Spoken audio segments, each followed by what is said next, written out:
wargi wilujeng tepang dangu deui para wargi dina siaran anu maneh nyaeta siaran Bewara Pangharepan. Siaran basa Sunda ti Jemaah Gereja Advent anu nyiarkeun bahan pelajaran kasehatan jeung rohani. Siaran ieu nyiar unggal dinten Mingon, Salasa, Kemis sareng Sabtu tabu 7 enjing sareng tabu 7 sonten. Mugia sadaya pelajaran nu disangakeun tiasa janten berkah kanggo urang sadaya. Sumangga wilujeng ngadangukeun.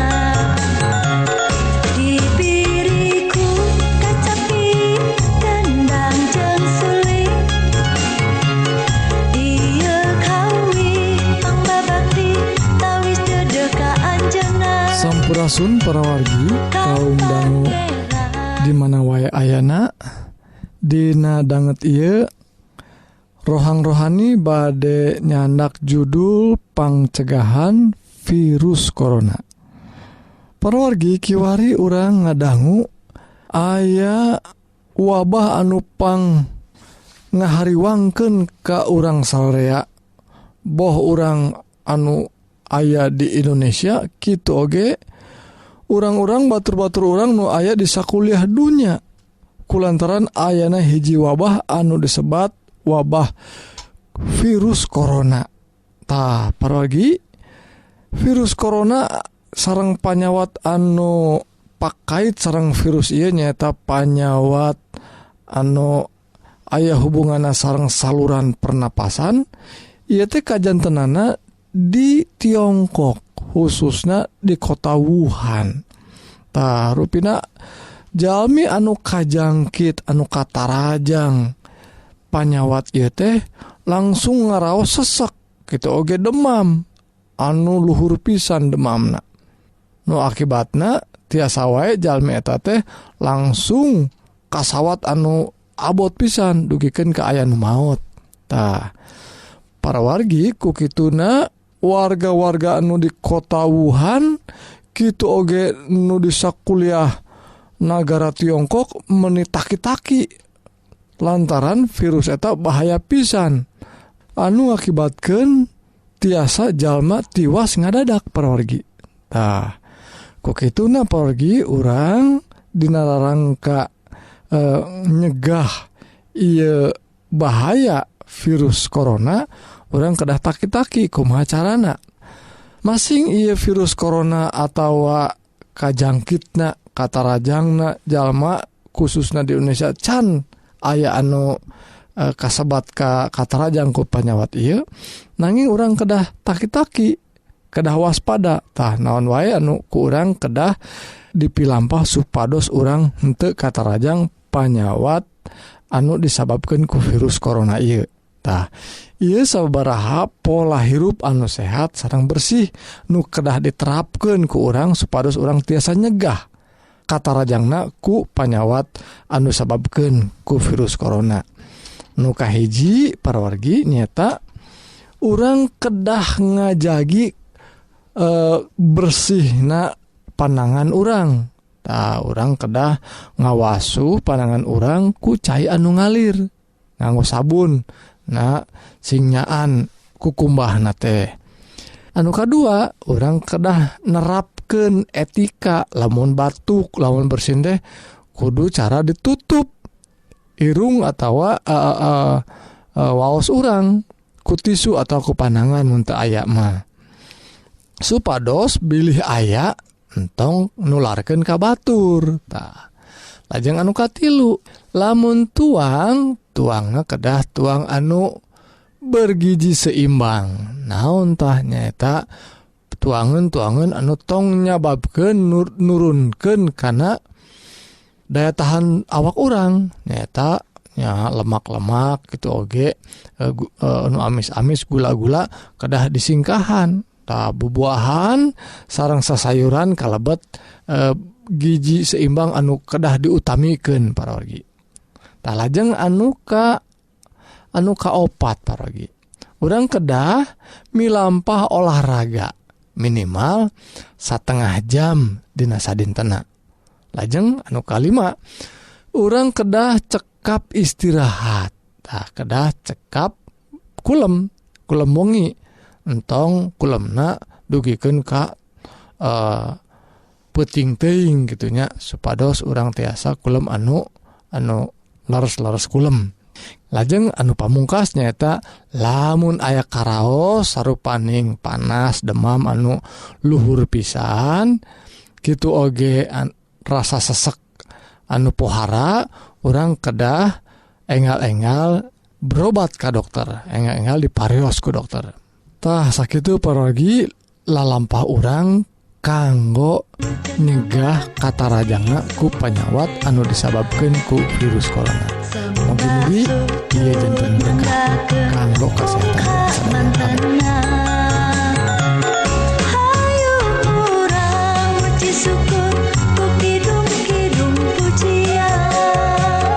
Agungkeun asmana Gusti ku tembang-tembang pujian. Ieu kawi pangbakti disanggakeun mung ka Gusti. Sungkeman ati sembahan urang sadaya. Puji syukur kanu agung sadulur-dulur saiman. Urang nembang ngahaleuan dina lagu kidung agung. Nyangakeun wilujeng sumpi juru salamet nu agung. Anu janten pangeran urang sadaya.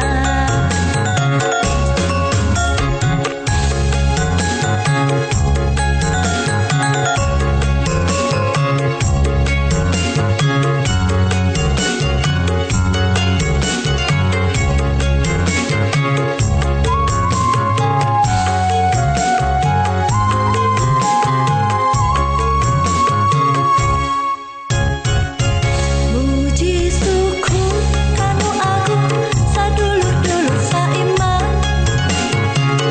Urang nembang ngahaleuan dina lagu kidung agung. Nyangakeun wilujeng sumpi juru salamet nu agung. Anu janten pangeran urang sadaya. Dibiriku kacapi kendang jeung suling. Ieu kawi pangbabakti tawis dedeu ka anjeunna. Ka pangeran nu jenengan Gusti Yesus tea. Sembah sujud nyanggakeun mungka mantenna.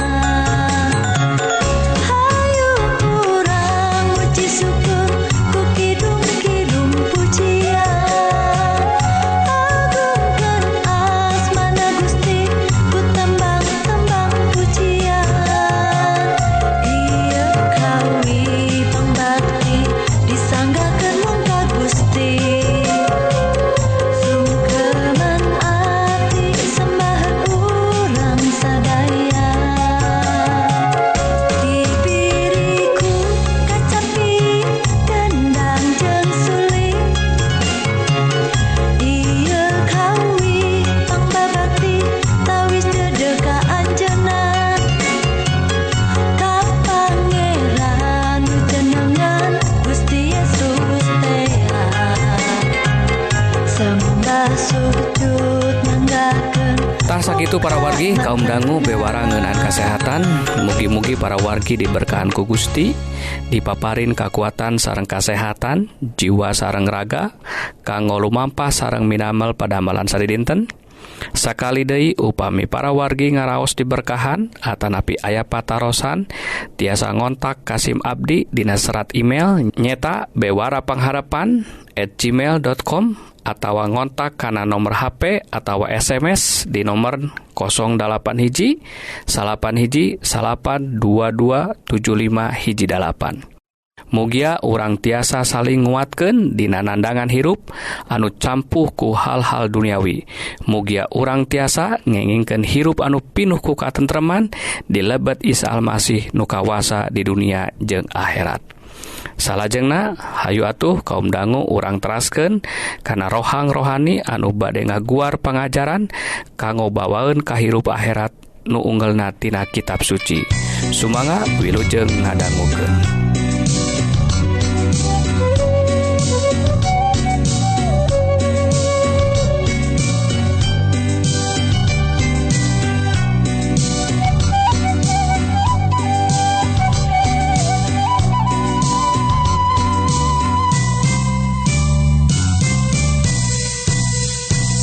Bunga tersapung umat manusia, sabab Kristus geus medal di lembur Daud.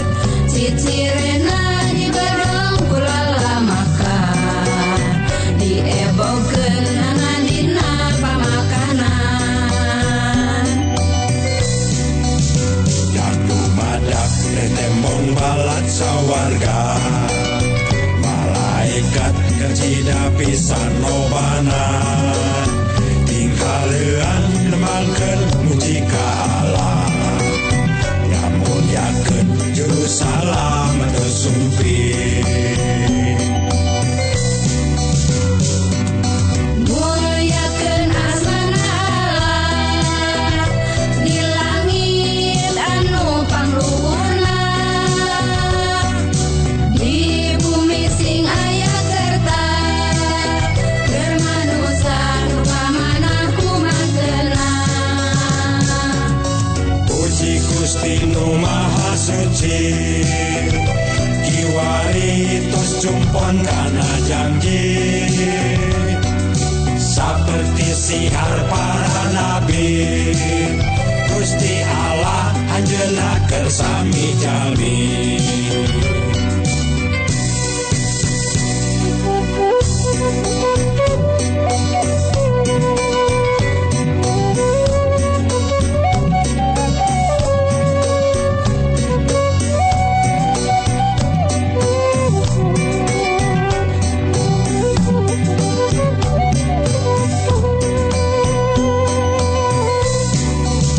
Suka bunga tersapung umat manusia, sabab Kristus geus medal di lembur Daud.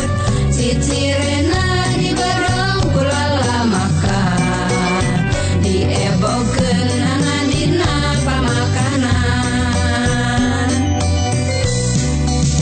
Jatuh madak tembong balat sawarga, Sampurasun para wargi kaum dangu anu dikasih Gusti.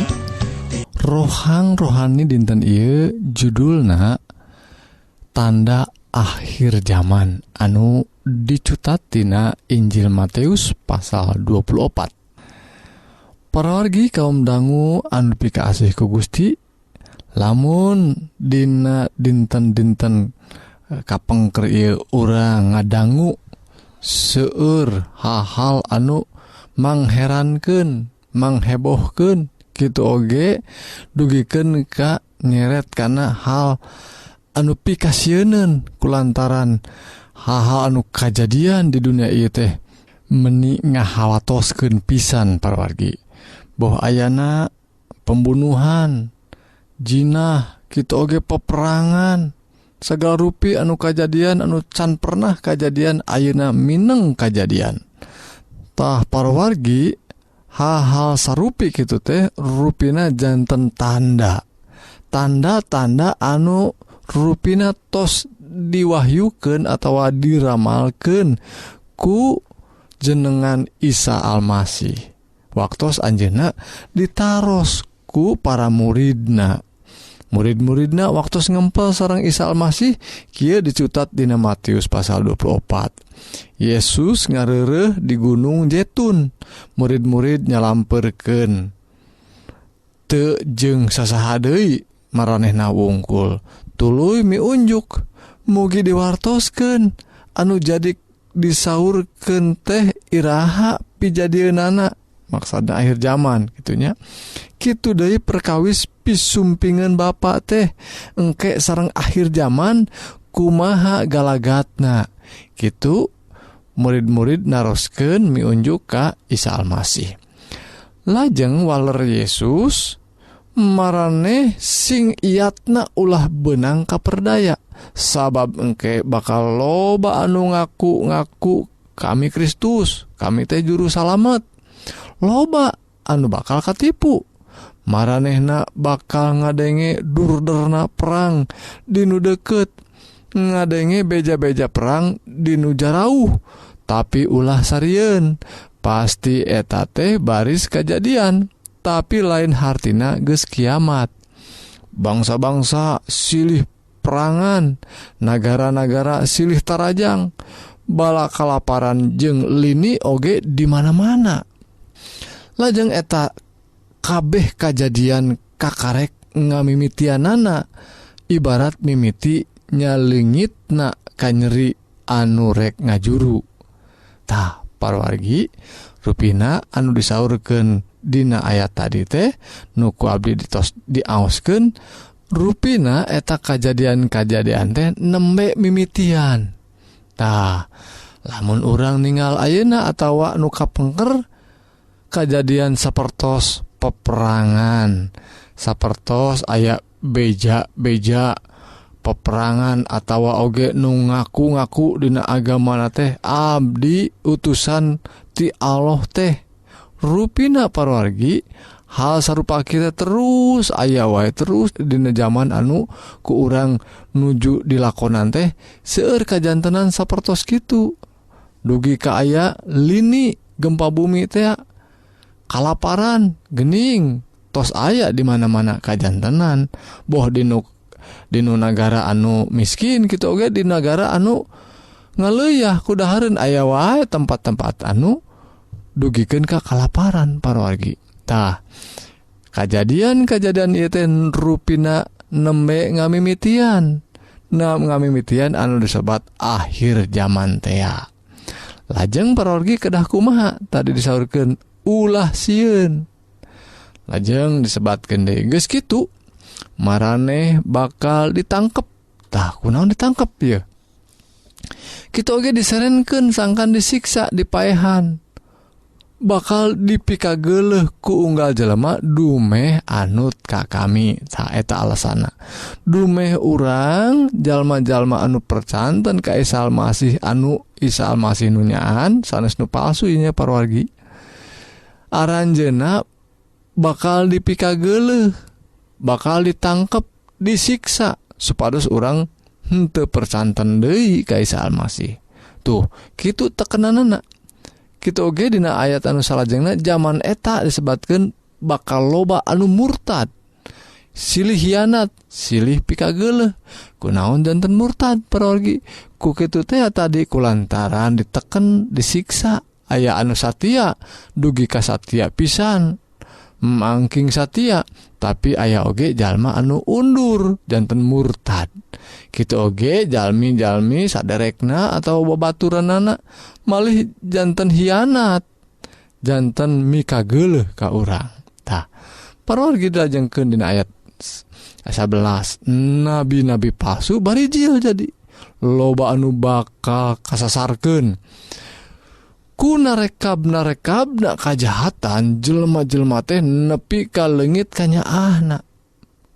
Kitu kaayaan harita parwargi. Kitu kaayaan anu disebatkeun engke dina hirup anu panungtung dina akhir zaman. Tah urang tos nepi di akhir zaman teh. Ieu di ujungna akhir zaman parwargi. Tapi sing saha anu tabah, anu kuat parwargi, nepi ka panungtungan bakal dirahayukeun ku Gusti. Lajeng ieu tanda anu akhir parwargi dina ayat 14. Hayu urang regepkeun parwargi naon ieu tanda akhir zaman anu panungtungan naon. Disebatkeun ayat 14 geus kitu ieu Injil kasalametan anu mertelakeun hal karajaan sawarga bakal diuarkeun ka sakuliah dunya kadenge ka unggal jelema. Geus kitu kakara datang poe kiamat. Tah parwargi kitu disebatkeun dina hal tanda-tanda akhir zaman, tanda-tanda sumpingna Yesus, tanda-tanda anu netelakeun yen tos caket sumpingna Yesus. tos caket akhir dunia ieu teh. Tapi anu paling penting dina ngawujudkeun di akhir zaman ieu teh urang kedah netelakeun jalan kasalamatan nyata Injil antos diuarkeun ku Yesus nutos didugikeun ka urang. Ayeuna urang gaduh tanggal waler kanggo ngauarkeun Injil karajaan sawarga. Kitu parogi cariosan rohang-rohani dinten ieu mugi janten berkah kanggo tumbuhna iman urang sadaya. Amin. Ngamuliakeun Juru Selamat tersumpi. Muliakeun asmana Allah di langit anu pangluhurna, di bumi sing aya kertas keur manusa nu pamanah kumanteuna. Puji Gusti Nu Maha Suci, kiwari tos cumpon kana janji, saperti siar para nabi. Gusti Allah anjeunna keur sami jalmi.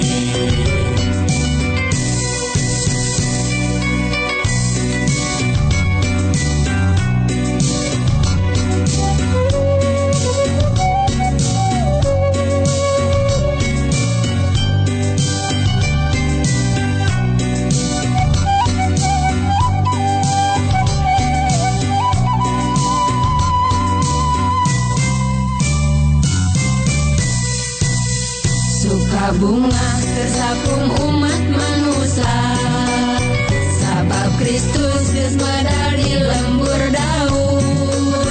Cicirena dibedong kulala makan, diebogeun ngana dina pamakanan. Dak dumadak tembong balat sawarga, malaikat kecida pisan lobana, tinggalean nemangkeun muji ka Allah, ngamuliakeun Juru Selamat tersumpi.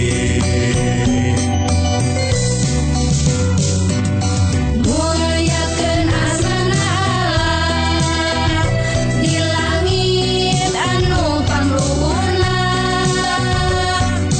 di bumi sing aya kertas keur manusa nu pamanah kumanteuna. Puji Gusti Nu Maha Suci, kiwari tos cumpon kana janji, saperti siar para nabi. Gusti Allah anjeunna keur sami jalmi. Bewara Pangharapan. Tasa kitu para wargi bewara rohani dinten ieu. Mugi-mugi para wargi sadaya ngaraos diberkahan sareng ngalaman hirup anu tentrem saparantos ngadangu dawuhan Gusti nu pasti moal ingkar dina nedunan janji-janjina. Tah upami para wargi hoyong diajar dawuhan Gusti nu langkung jero tiasa ngontak Kasim Abdi dina serat email nyaeta bewarapangharepan@gmail.com atawa ngontak kana nomor HP atawa SMS dina nomor 0819-188-2275-8. Mugia urang tiasa saling nguatkeun dina nandangan hirup anu campuh ku hal-hal duniawi. Mugia urang tiasa ngengengkeun hirup anu pinuh ku katentreman di lebet Isa Almasih nu kawasa di dunia jeung akhirat. Pidua abdi mugia Gusti ngaberkahan ka urang sadayana. Amin.